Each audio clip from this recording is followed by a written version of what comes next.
नारायणाय स्वाहा ओम नारायणाय स्वाहा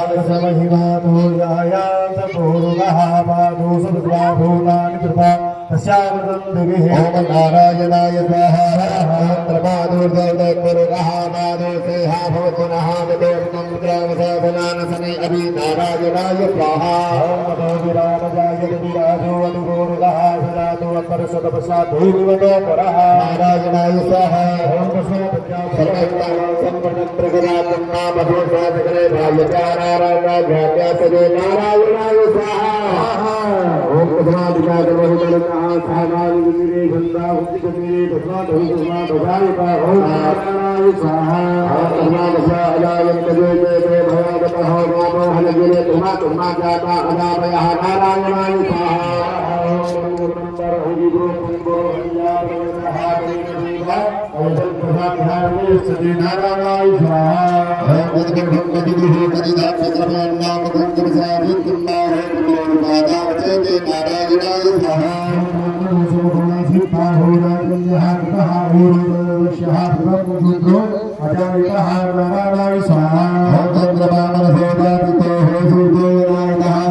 नारायणाय स्वाहा नारायणाय स्वाहा ओम नारायणाय स्वाहा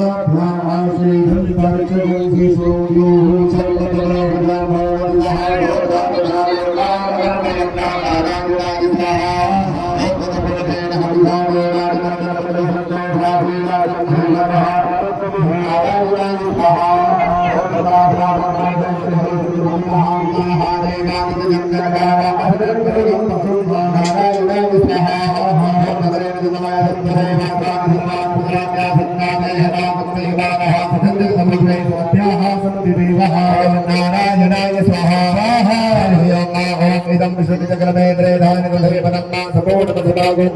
स्वाहा स्वाहा सर्वभोजन में स्पर्श कराइए। ओम रामाय रामभद्राय रामचंद्राय वेदसे रघुनाथाय नाथाय सीताय पतये नमः।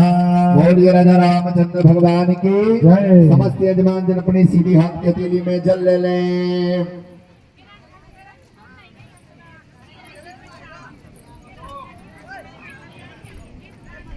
ओम हाथ लगाए यजमानिया अस्तु श्री राम रक्षाय सीतारामचंद्र सीता शक्ति श्रीमान हनुमान की श्री रामचंद्र प्रीति नाम रक्षा स्तोत्र पाठी हमने विनियोग सामने छोड़ दीजिएगा। बोलिए श्री नारायण भगवान की रामचंद्र भगवान की हाथ जोड़िए ध्यान करिए। भगवान श्री राघवेंद्र सरकार की आहुतियां होगी।